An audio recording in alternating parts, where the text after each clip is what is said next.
Mate, I want to talk about Hong Kong because Hong Kong is fast becoming one of the centres of rugby in the world.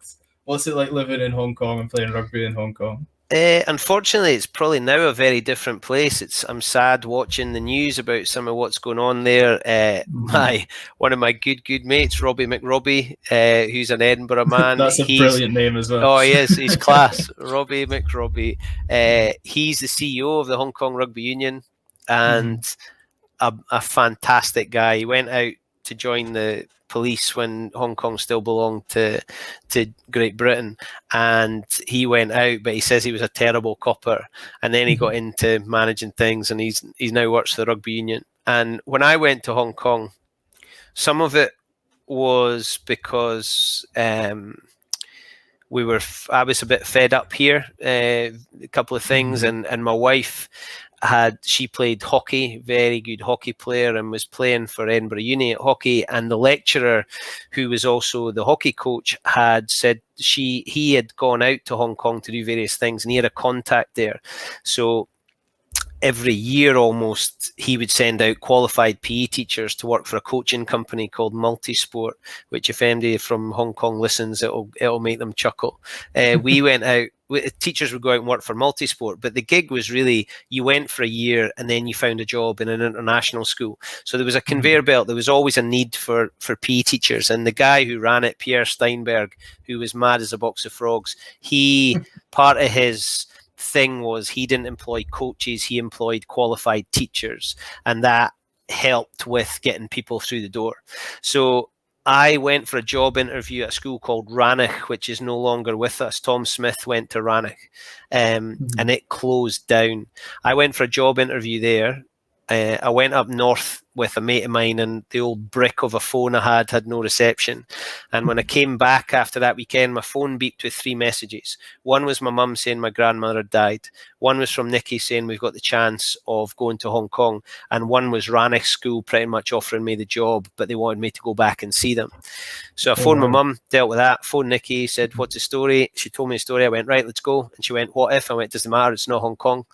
And I phoned Rannoch and they said, look, we'd like you. And I said, look, I've just been offered this. It's too good to turn down. And they sort of wished me well. And away we went to Hong Kong, not really having a clue what we were going to. We arrived in Hong Kong. It got picked up by somebody we never met again in the next 4 years that we lived there.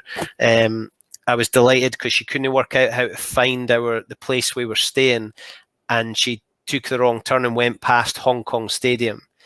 So I was just like a wee boy pinned up against the window looking at Hong Kong Stadium with my tongue hanging out going, that's where they have the Simmons, and just loved it. I turned up at my club, so I'd hooked up with Kowloon Rugby Club, who have been brilliant to me.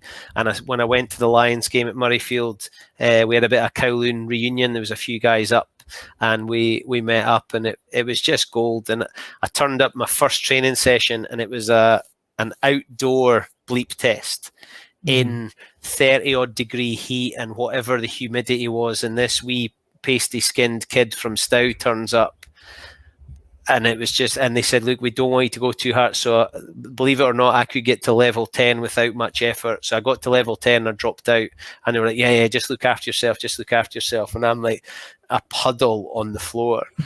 And then we played our first game against Hong Kong Football Club. Hong Kong Football Club are kind of a mixture of Heriots and Melrose. And we were the poor relatives, and I had no idea any of this. And I turned up, and it was qualification for Asia, not Europe, qualification for Asia. So they decided they were going to run this Asian tournament, and I think the top 2 teams from Hong Kong qualified. And Football Club were one of the 2 best teams. There's Valley and there's Football Club, who are the 2 sort of big clubs, historic big clubs in Hong Kong. We turn up, I have no idea who they are. Everything I touched turned to gold. And that was the strongest team we fielded that whole year. I dropped a goal. I kicked everything. Life seemed pretty good, but I was so hot. So I was exhausted after. But we beat club, and everybody was going nuts. And so this is quite a big deal. We then get showered after the game, and you know what it's like trying to cool down after you've been hot, humid, playing in the summer. And I just figure, coming from here, that after the match, you put on your brown brogues and your chinos and a shirt, and you're no. Hong Kong air thong, sliders, shorts on, vest, and I am sweating buckets. And then we get to the Irish pub after for the after match, and I'm now cold because the sweat has now cooled. And guys are going to me, where are you going? What are you wearing? I was like, well, I just thought this was the aftermatch. And it was a big deal. We then never won another game that season. We got absolutely pumped every single. Sometimes we were pulling boys out the bar to come and play for us. But they were so kind to me and made me feel belonging to Hong Kong. And Hong Kong taught me a lot. And the biggest lesson, and when people say to me, what was Hong Kong like? To me, it was a land of opportunity. And the reason it was a land of opportunity was I pretty much said yes to everything. Whenever somebody gave me the chance, whether it was going on a boat, a junk boat on a Sunday for picnic and a beers, and then you meet people who meet people who meet people. If it was, I got to coach the Hong Kong under-16s, not really knowing what it was. Turns out the Sevens get to play on the morning of the Sevens, so you get a free pass to the Sevens all weekend. The Hong Kong Sevens, the Hong Kong age groups they were the union that travelled. So the first year I was there, coaching them. I was supposed to go to Sri Lanka, but the tour got called off because of SARS, something similar to this that we're experiencing just now. The next year we went to Bangkok, Doha, and Dubai. Wow. With the under-16 team. With Hong Kong, I went and I did all sorts, and I just pretty much said yes to everything. And the people I met, I was playing with local Chinese guys who had picked up the game through some kind of program in their high school, with the guy who was running HSBC, with Cathay pilots, with school teachers like me, and it was a big melting pot. And the thing I saw here, the experience I had of rugby, people missed their work to go to training, or people missed their work to play games. Whereas in Hong Kong, people weren't there to play rugby. People were there pretty much because they were doing something professionally. So your team would change from week to week because somebody might be overseas working, or, they had this or that going on.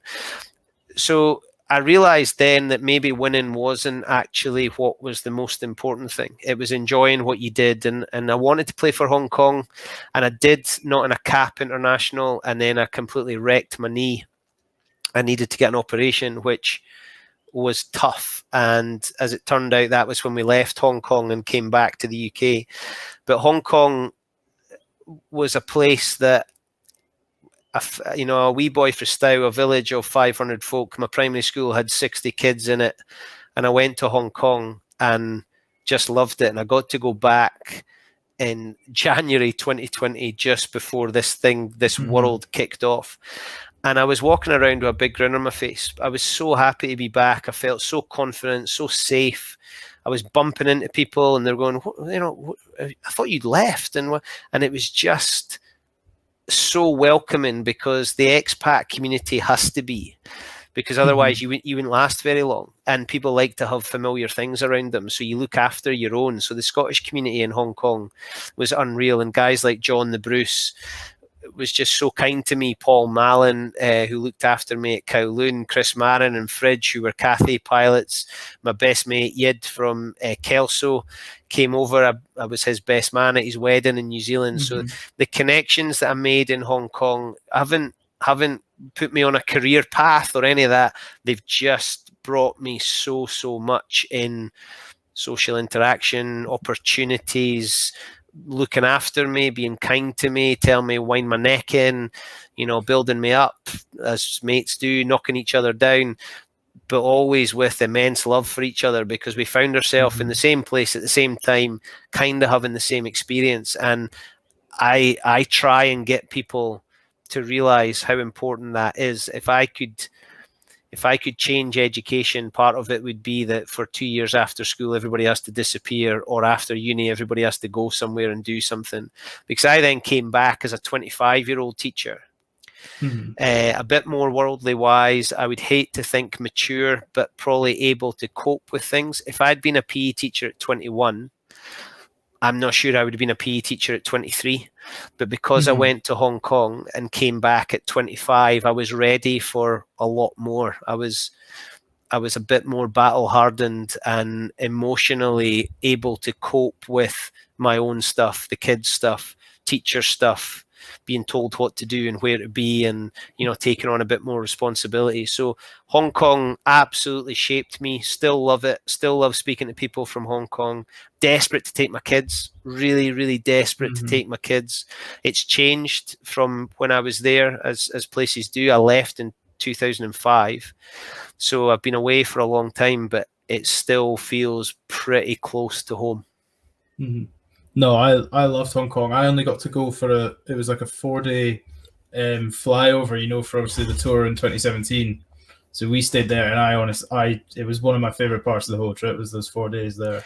It's We were, not it's not yeah. somewhere I would have gone on holiday.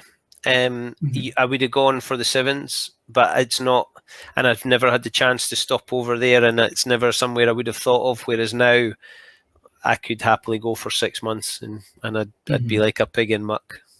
I loved it. We went, and it's one of our favorite stories to tell. At like the family parties when you tell stuff like that, and we go, "Do you remember that time?" And we couldn't find. And do you remember? Those little books you get in like all the Waterstones and places like that. And it's like top 20 insider things to do in Hong Yeah, yeah. Kong. And we went to one, and we couldn't find this restaurant for love nor money, and we thought we'd found it. And to what this day I'm convinced it's just some little Hong Kong woman's kitchen, and she's just not had the heart to tell people to stop coming in. And we went in, and I took one look at the menu, and I was trying to be vegetarian before going to New Zealand, which was a brave choice. And I opened the menu, and there wasn't a lick of English, and obviously, like I couldn't. I just went, and we looked at the woman, and there was this one guy there that managed to speak a bit of English, and we just went, whatever's popular, we'll eat that, and we'll just pay for it.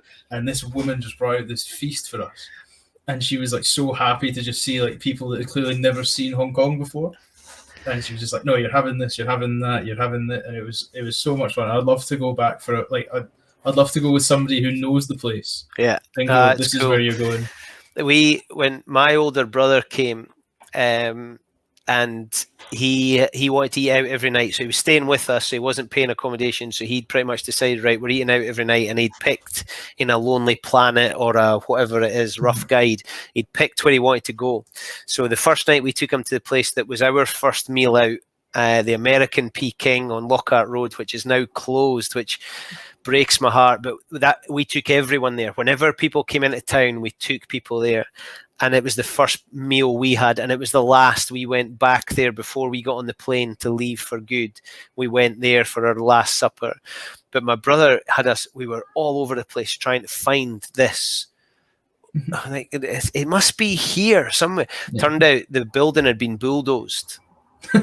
So the restaurant wasn't there, so we ended up taking him to the Mongolian barbecue that we'd found. But yeah, at Hong Kong, the food there, if you're brave, it's amazing. If you're willing to go and try things, I drew the line at the chicken feet. I wasn't a fan of chicken feet. Oh no, you've got to try this stuff. The place I used to work, our specialty was chicken hearts. Oh yeah, I'll go with that. I'll go with that. But the chicken Just not the feet, feet, no. I liked my part, or not party trick, but when we used to go to Lama Island or Chung Chau, some of the islands, and you got all the seafood, and they would always serve the fish with the eye, but the eye was supposedly a delicacy. But to us idiots who were just young and drinking big bottles of beer and throwing peanuts at each other, it was the big gag to eat the eye. Yeah. So that's what I used to do, was eat the eyeball. Oh man, I'll try. I love my food. I will try anything. Like there's no like somebody's cooking it for a reason. It's gonna be good. Yeah, and Chinese food here is not Chinese food in Hong Kong. Yeah. Oh no. It's a very different thing. What was that? What was that Kevin Bridges joke? Where's the yelly stuff?